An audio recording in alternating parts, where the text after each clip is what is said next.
Second world war के बाद पूरे विश्व में शांति कायम करने के लिए एक ऐसी संस्था की जरूरत महसूस की जा रही थी जिसके जरिए अंतर्राष्ट्रीय शांति और सुरक्षा कायम की जा सके और भविष्य के किसी भी युद्ध को first and second world war की तरह उभरने से रोका जा सके।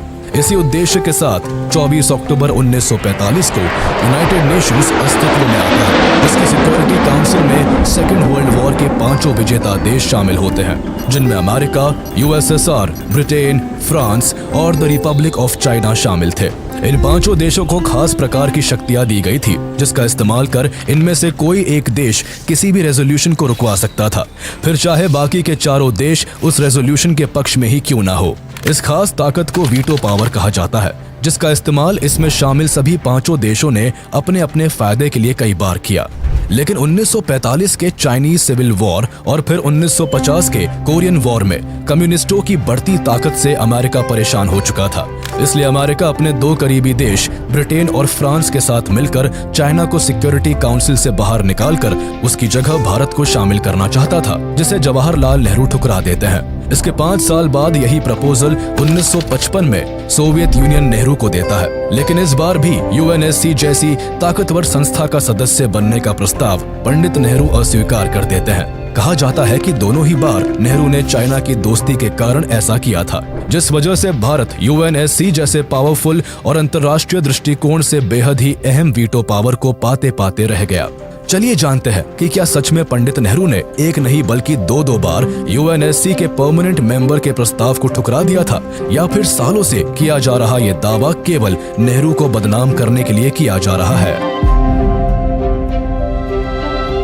भारत यूनाइटेड नेशन के संस्थापक सदस्यों में से एक है और 1942 में बने यूनाइटेड नेशन चार्टर में भारत के भी सिग्नेचर्स है। यूनाइटेड नेशन की स्थापना के समय चाइना में चियांग काई शेक की कुओमितांग पार्टी और माओ की कम्युनिस्ट पार्टी के बीच सत्ता को लेकर घमासान युद्ध छिड़ा हुआ था। अमेरिका, ब्रिटेन और फ्रांस यूएसएसआर के बाद दूसरे किसी कम्युनिस्ट शासित देश को यूनाइटेड नेशन सिक्योरिटी काउंसिल का परमानेंट मेंबर नहीं बनने देना चाहते थे। इसलिए इस समय ये सीट चियांग काई शेक के शासन वाली रिपब्लिक ऑफ चाइना को मिली। पर 1949 तक आते आते चाइना में कम्युनिस्टों की विजय ने चियांग काई शेक को ताइवान द्वीप पर भागने पर मजबूर कर दिया, जिससे चीन की सत्ता माओ के नेतृत्व में पीपल्स रिपब्लिक ऑफ चाइना के हाथों में आ गई। जिसके बाद चियांग काई शेक और माओ दोनों ने इंटरनेशनल लेवल पर अपने आप को चीन का असली दावेदार होने का दावा किया। दोनों ही वन चाइना पॉलिसी को फॉलो करते थे। ऐसी हालत में यूनाइटेड नेशन के लिए भी मुश्किल होने लगी थी कि आखिर कौन चीन का वास्तविक रूप में प्रतिनिधित्व करता है। भारत को आजाद हुए उस वक्त मात्र 2 साल ही हुए थे, इसलिए भारत अपने पड़ोसियों से बेहतर रिश्ते बनाए रखना चाहता था। यही वजह थी कि उस समय माओ के पीपल्स रिपब्लिक ऑफ चाइना वाली चाइना को मान्यता देने वाले पहले कुछ देशों में भारत भी शामिल था। माओ के सत्ता में आने के 1 साल बाद ही चाइना और सोवियत यूनियन ने ईस्ट एशिया में कोरियन वॉर को हवा देते हुए नॉर्थ कोरिया का भरपूर समर्थन करना शुरू कर दिया। ये वॉर कोल्ड वॉर के अंतर्गत लड़ा जाने वाला सबसे पहला और महत्वपूर्ण संघर्ष था। अमेरिका और सोवियत दोनों की मंशा एशिया पर अपना इन्फ्लुएंस जमाने का था। उस समय अमेरिका ने नॉर्थ कोरिया के खिलाफ एक रेजोल्यूशन लाकर उसे आसानी से पास करवा लिया, क्योंकि उस समय यूएसएसआर सिक्योरिटी काउंसिल का बॉयकॉट कर रहा था, जिस वजह से वो इस रेजोल्यूशन को रोकने में अड़ंगा नहीं डाल पाया। पंडित नेहरू ने भी अमेरिका के इस रेजोल्यूशन को अपना समर्थन दिया था। अमेरिका को एशिया में एक ऐसे साथी की जरूरत थी जो उभरते कम्युनिस्ट चाइना को काउंटर कर सके।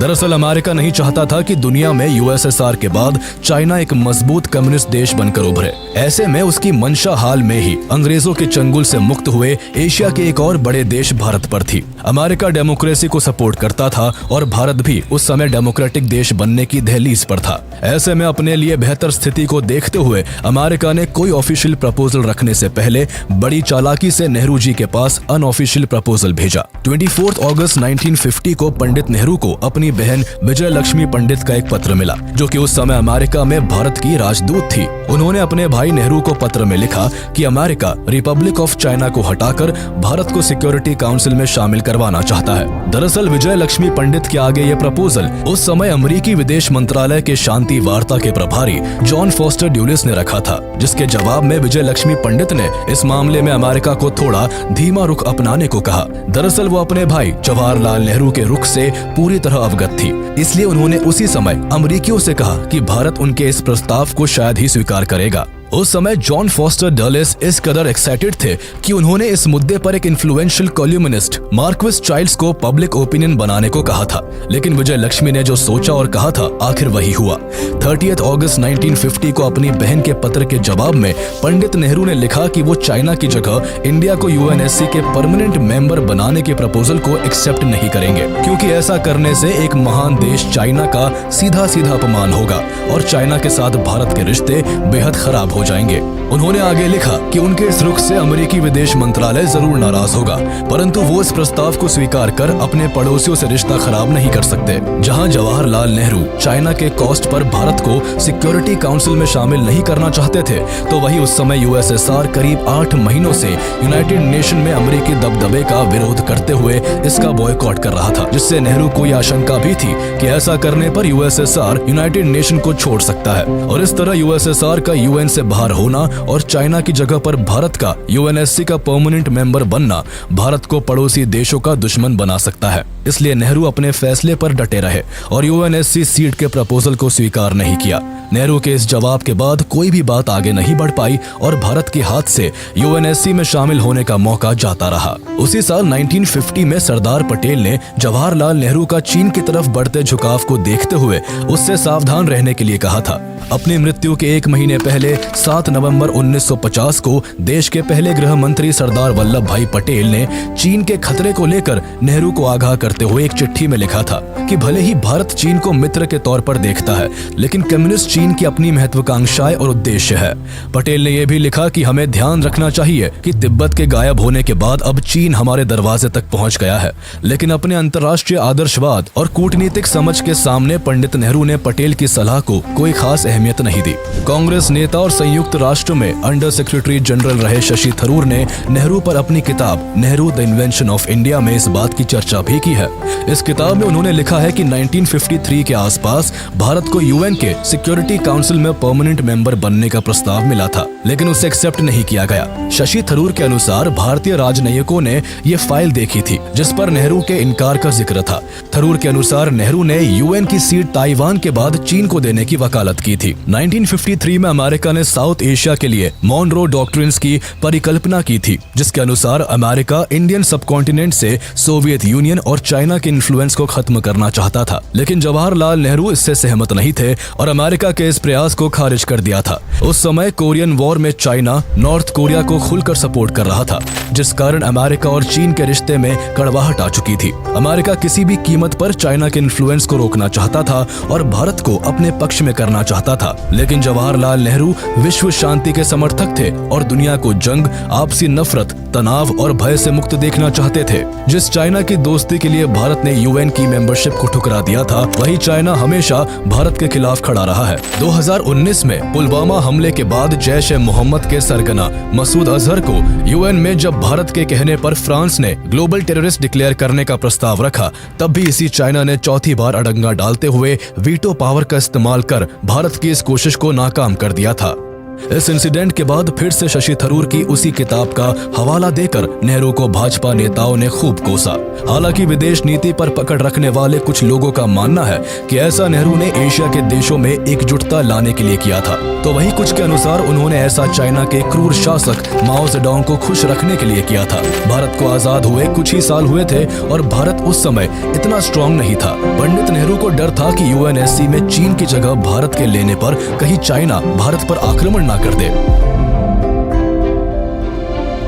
1950 के 5 साल बाद भारत को एक बार फिर यूएनएससी का मेंबर बनने का मौका मिलता है। 1955 में यूएसएसआर के प्रीमियर निकोलाई बुल्गैनिन ने प्रधानमंत्री नेहरू को यूएनएससी के 6th परमानेंट मेंबर बनने का ऑफर दिया। उस समय बुल्गैनिन ने नेहरू को डायरेक्ट संदेश भेजते हुए कहा कि वो अंतर्राष्ट्रीय स्तर पर फैले तनावों में कमी लाने के बारे में बातें कर रहे हैं और सुझाव देना चाहते हैं कि भारत को 6ठे सदस्य के रूप में सुरक्षा परिषद में शामिल किया जा सकता है। नेहरू ने इस पर प्रतिक्रिया देते हुए कहा कि शायद बुल्गेनिन भी जानते हैं कि अमेरिका के कुछ ऑफिशियल्स अभी भी चाइना की जगह पर भारत को यूएनएससी की सीट देना चाहते हैं, लेकिन ऐसा होने से हमारे और चीन के बीच गहरे मतभेद हो सकते हैं और हम इसके सरासर खिलाफ है। दरअसल उस समय नेहरू पूरी दुनिया में नॉन अलाइन्ड मूवमेंट और सोशलिज्म के बड़े प्रचारक थे और वो इस इमेज को खराब नहीं होने देना चाहते थे।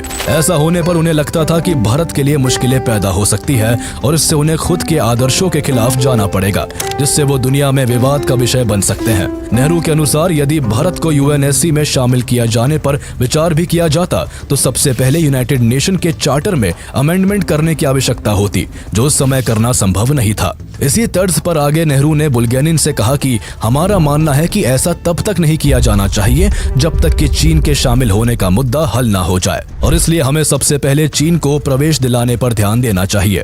इसके अलावा नेहरू ने अपनी बात खत्म करते हुए कहा कि उनके हिसाब से भारत को यूएनएससी में शामिल कराने का ये उपयुक्त समय नहीं है।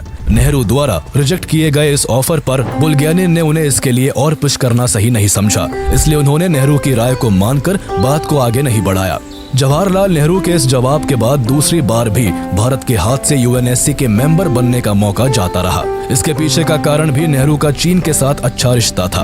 दरअसल 1949 में माओ के नेतृत्व में पीपल रिपब्लिक ऑफ चाइना के गठन के बाद भारत सरकार ने चीन के साथ फ्रेंडली रिलेशन बनाए रखने का ऐलान किया था। आगे चलकर 1954 में चीन और भारत ने पंचशील अग्रीमेंट के तहत इकोनॉमिक और सिक्योरिटी कोऑपरेशन को बरकरार रखने के लिए 5 सिद्धांतों को एक्सेप्ट किया। भारत ने तिब्बत में चीन शासन को स्वीकार किया और 1904 की एंग्लो तिब्बतन ट्रीटी के तहत तिब्बत के संबंध में भारत को मिले सभी अधिकारों को छोड़ दिया। इस समय जवाहरलाल नेहरू ने हिंदी चीनी भाई भाई का नारा भी दिया था, जिससे दोनों देशों की बॉन्ड और भी स्ट्रॉन्ग हो सके। भारत चीन की दोस्ती का अंदाजा इस बात से लगाया जा सकता है कि जब सैन फ्रांसिस्को में आयोजित जापान के साथ हुए एक शांति संधि सम्मेलन में चीन को आमंत्रित नहीं किया गया तो नाराज होकर जवाहरलाल नेहरू ने इसमें हिस्सा नहीं लिया था, लेकिन भारत यहाँ अपनी तरफ से चीन को दोस्त बनाने के लिए हर मुमकिन कोशिश कर रहा था, तो वही चीन दोस्ती के नाम पर भारत की पीठ में खंजर घोंपने की फिराक में था। पंचशील अग्रीमेंट के 3 महीने बाद ही जुलाई 1954 में